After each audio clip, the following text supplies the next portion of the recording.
بسم اللہ الرحمن الرحیم۔ السلام علیکم عزیز طلباء و طالبات، کیسے ہیں آپ سب؟ امید کرتی ہوں آپ خیر و عافیت سے ہوں گے۔ اللہ تعالیٰ آپ کو اپنے حفظ و امان میں رکھے۔ آگے بڑھتے ہوئے بیٹے ہم لوگوں نے آج جو کرنا ہے وہ ہمارا 4th short term syllabus start ہو جائے گا آج سے۔ اور 4th شارٹ ٹرم سلیبس آپ لوگوں کو یاد ہوگا کہ یہ پچھلا سلیبس جو ہم لوگوں نے کور کیا وہ 5th شارٹ ٹرم سلیبس تھا، اور یہ 4th والا جو تھا وہ اسکپ ہو گیا تھا، اور اس کو ہم آگے لے کے چل رہے ہیں ساتھ، ٹھیک ہے۔ اور اس میں ہمارا جو آج کا سبق ہے وہ ہے حضرت عمر بن عبدالعزیز، جس کی ہم آج ریڈنگ کریں گے، ٹھیک ہے بیٹا۔ اور اس کی ریڈنگ کرنے سے پہلے میں آپ لوگوں کو پھر سے یاد کروا دوں کہ اس کی ریڈنگ کو ہم ہر چیپٹر کی ریڈنگ کو ایک تو فوکس کرتے ہیں، لیکن عمر بن عبدالعزیز کا چیپٹر جو ہے یہ خاص طور پہ اہمیت کا حامل ہے، کیونکہ یہ ایک امپورٹنٹ کویسچنز اس میں سے آتے ہیں اور اس کا عام طور پہ خلاصہ بھی آ جاتا ہے، ٹھیک ہے۔ اس لیے اس کو آپ نے زیادہ دھیان سے پڑھنا ہے، ٹھیک ہے میرا بچہ۔ پہلے تو ہم ساری جو ریڈنگز ہیں انہی کو دھیان سے پڑھتے ہیں، وہ اس لیے کہ ہمارے ایم سی کیوز جو ہیں وہ اہمیت کے حامل ہوتے ہیں، اور ہم چاہتے ہیں کہ ہم ایم سی کیوز جو ہیں ان کا آنسر پراپر دے سکیں۔ لیکن یہاں پہ یہ جو چیپٹر ہے حضرت عمر بن عبدالعزیز، یہ ایک امپورٹنٹ چیپٹر ہے، اس میں سے عام طور پہ خلاصہ اور کویسچن آنسرز بھی آتے ہیں، تو اس لیے ہم اس کو زیادہ اہمیت دیں گے اور زیادہ توجہ سے اس کو پڑھیں گے، ٹھیک ہے بیٹا۔ آئیے چلتے ہیں اپنے چیپٹر کی طرف۔ جی بیٹے، حضرت عمر بن عبدالعزیز کا جو چیپٹر ہے اس میں سب سے پہلے خاص الفاظ ہیں۔ آپ لوگوں کو یاد ہوگا کہ میں آپ کو ہمیشہ ریڈنگ سے پہلے خاص الفاظ کے معنی بتاتی ہوں، آپ لوگ خاص الفاظ کے معنی ساتھ ساتھ لکھتے جائیے، اپنی پینسل اپنے ہاتھوں میں رکھیے بیٹا۔ جی بیٹے، اس میں سب سے پہلا جو لفظ ہمارے پاس ہے وہ ہے عبرت، ٹھیک ہے۔ عبرت کے معنی ہوتے ہیں بیٹا نصیحت کے، عبرت کے معنی کیا ہوتے ہیں؟ نصیحت کے، ٹھیک ہے۔ نیکسٹ ورڈ ہے ہوس پرستی۔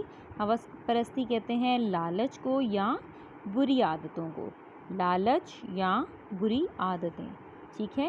اگلا ہے تشبیہ دینا۔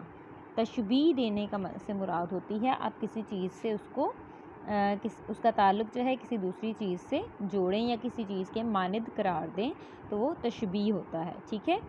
بیعت ہوتا ہے کہ آپ کسی کی فرما برداری میں آ جائیں، ٹھیک ہے، خود سے بڑا تسلیم کریں کسی کو اور اس کی فرما برداری پر آپ آ جائیں، ٹھیک ہے۔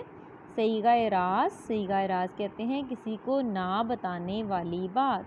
صیغہ راز کیا ہے؟ کسی کو نہ بتانے والی بات۔ ملوکیت ہوتی ہے بیٹا حکومت۔ ملوکیت کس کو کہتے ہیں؟ حکومت کو۔ آفرین ہے تعریف کا کلمہ یا تحسین کا کلمہ، وہ الفاظ جو آپ کسی کی تعریف میں بولیں وہ آفرین ہوتے ہیں، ٹھیک ہے۔ اگلا ہے تقویٰ۔ تقویٰ کہتے ہیں بیٹا پرہیزگاری کو، ٹھیک ہے۔ تقویٰ کس کو کہتے ہیں؟ پرہیزگاری کو۔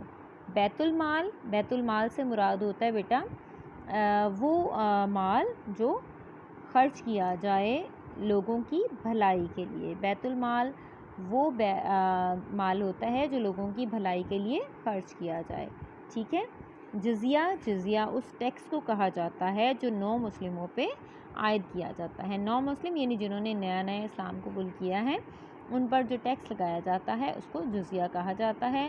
ترویج کہتے ہیں بیٹا اشاعت کو، ٹھیک ہے۔ الف شین الف شاء اور عین اور تے، اس کو اشاعت بولیں گے، ٹھیک ہے، ترویج اشاعت۔ دار فانی، دار فانی کا مطلب ہے وہ گھر جو ختم ہو جانے والا ہو، اس دنیا کو دار فانی سے تشبیہ دی جاتی ہے، یعنی وہ گھر جو ختم ہو جانے والا ہے، ٹھیک ہے۔ اب ہم اپنی ریڈنگ سٹارٹ کرتے ہیں بیٹا۔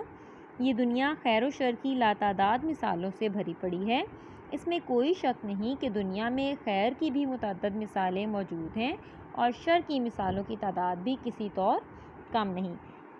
خیر اور شر سے مراد بیٹا ہے نیکی اور بدی کی قوتیں، ٹھیک ہے۔ خیر اور شر سے کیا مراد ہے؟ نیکی اور بدی کی قوتیں۔ یاد رکھنا چاہیے کہ شر کی مثالیں محض اس لیے محفوظ رکھی گئی ہیں تاکہ لوگ ان سے عبرت پکڑیں اور بھلائی نیکی کا راستہ اختیار کریں۔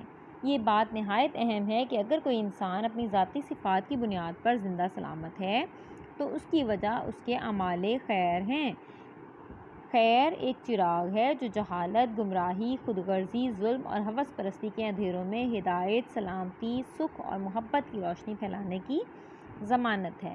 حضرت عمر بن عبدالعزیز بھی خیر کے ایسے ہی نمائندہ اور روشنی کے ایسے ہی چراغ تھے۔ حضور رسالت مآب صلی اللہ علیہ وآلہ وسلم کے بعد حضرت ابو بکر صدیق، حضرت عمر فاروق، حضرت عثمان غنی اور حضرت علی کرم اللہ وجہہ یکے بعد دیگرے مسلمانوں کے خلیفہ منتخب ہوئے۔ ان چاروں خلفاء کا دور عہد رسالت کے بعد امن، سلامتی، عدل و انصاف اور اسلامی احکامات کے نفاذ کا بہترین دور ہے۔ تاریخ اسلام میں یہ عرصہ خلافت راشدہ کہلاتا ہے۔ اس کے بعد کچھ عرصہ انتشار اور بدامنی کا زمانہ رہا، حتیٰ کہ واقعہ کربلا جیسا اندوہناک واقعہ بھی اس زمانے میں پیش آیا۔ تاہم اسلام کو پھر ایک ایسا متقی انسان خلیفہ راشد کے طور پر میسر آیا جس نے خلافت راشدہ کے دور کی یاد تازہ کر دی۔ یہی وجہ ہے کہ ان کے عہد خلافت کو خلافت راشدہ کے دور ہی کی توسیع کہا گیا اور عمدہ حکمرانی کی وجہ سے انہیں حضرت عثمان فاروق سے تشبیہ دیتے ہوئے عمر ثانی کا خطاب دیا گیا، یعنی دوسرا عمر۔ ٹھیک ہے، یہ ہستی تاریخ اسلام میں حضرت عمر بن عبدالعزیز رضی اللہ تعالیٰ عنہ کے نام سے جانی اور پہچانی جاتی ہے۔ حضرت عمر بن عبدالعزیز 681 عیسوی بمطابق 61 ہجری میں مدینہ منورہ میں بنو امیہ کے شاہی خاندان میں پیدا ہوئے۔ آپ کی والدہ ماجدہ حضرت عمر فاروق کی پوتی تھیں۔ آپ خلیفہ عبد الملک بن مروان کے بھتیجے اور داماد تھے۔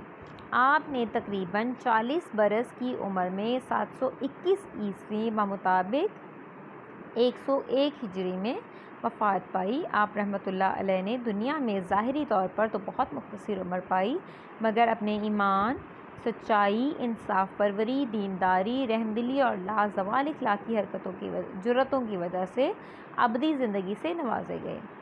آپ رحمۃ اللہ علیہ کی خدمات اسلامی تاریخ کا سنہری باب ہیں۔ خلیفہ سلیمان بن عبد الملک نے اپنی زندگی میں ہی مسلمانوں کے لیے آئندہ خلیفہ نامزد کر دیا اور اس کے حق میں لوگوں سے بیعت بھی لے لی۔ بیعت لے لی سے مراد یہ کہ ان سے کہا کہ وہ اس کے فرمانبردار رہیں گے، جس کو بھی خلیفہ نامزد کیا جائے گا وہ اس کے فرمانبردار ہوں گے۔ ٹھیک ہے، مگر اس کا نام صیغہ راز میں رکھا گیا، یعنی کسی کو بتایا نہیں گیا۔ ٹھیک ہے، سلیمان بن عبد الملک کی وفات کے بعد جب وصیت کھولی گئی تو اس میں حضرت عمر بن عبدالعزیز کا نام درج تھا۔ حضرت عمر بن عبدالعزیز نے اس وصیت پر یہ کہہ کر عمل کرنے سے انکار کر دیا کہ مجھے عام مسلمانوں کی مرضی اور رائے جانے بغیر وصیت کر کے خلیفہ منتخب کیا گیا ہے، جو اسلامی اصولوں کے سراسر خلاف اور ملوکیت کی نشانی ہے۔ لوگ جسے چاہیں اپنا خلیفہ منتخب کر لیں، تاہم لوگوں نے آپ ہی کو اپنا خلیفہ منتخب کر لیا۔ اس موقع پر آپ نے تاریخ ساز خطبہ دیتے ہوئے کہا، جو شخص خدا کی اطاعت کرے اس کی اطاعت واجب ہے، اور جو خدا کی نافرمانی کرے اس کی فرمانبرداری واجب نہیں ہے۔ جب تک میں خدا کی اطاعت کروں میری اطاعت کرو، اور اگر میں خدا کی نافرمانی کروں تو میری اطاعت تم پر واجب نہیں ہے۔ خلیفہ منتخب ہونے سے قبل آپ بھی بنو امیہ کے شہزادوں اور رؤسا و امرا، رؤسا بیٹا رئیس اور امرا امیر، ان دونوں کی جمع ہے۔ ٹھیک ہے، رئیس اور امیر کی جمع ہے رؤسا اور امرا، کی طرح فارغ البالی کی زندگی بسر کرتے تھے۔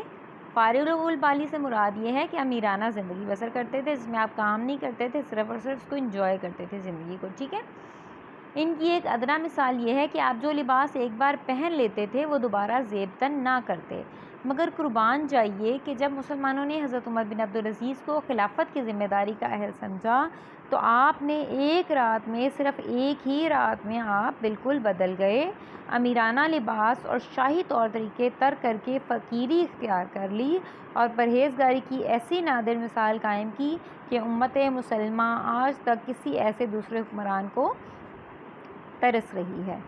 بیٹے میں نے یہاں تک ریڈنگ کی ہے، نیکسٹ جو ریڈنگ ہے وہ ہم انشاءاللہ اپنی نیکسٹ ویڈیو میں کریں گے، لیکن یہاں میں آپ سے بیٹا آپ سے ہوم ورک آپ کو ایک دینا چاہتی ہوں۔ آپ نے ہوم ورک یہ کرنا ہے کہ آپ نے حضرت عمر بن عبدالعزیز سے ریلیٹڈ آپ نے کچھ انفارمیشن اکٹھی کرنی ہے، اور آپ نے ایک پیج کے اوپر کم از کم یہ اسائنمنٹ آپ لکھیں گے 1 سے 2 پیجز کی، جس میں آپ حضرت عمر بن عبدالعزیز سے ریلیٹڈ ان کے واقعات، ان کی زندگی کے وہ جو یہاں اس چیپٹر میں مینشن نہیں کیے گئے، ٹھیک ہے، آپ نے وہ واقعات لکھنے ہیں، آپ نے ان سے ریلیٹڈ انفارمیشن جو ہے وہ اس کے اندر اپنی اسائنمنٹ کے اندر درج کرنی ہے اور مجھ سے اس کو شیئر کرنا ہے۔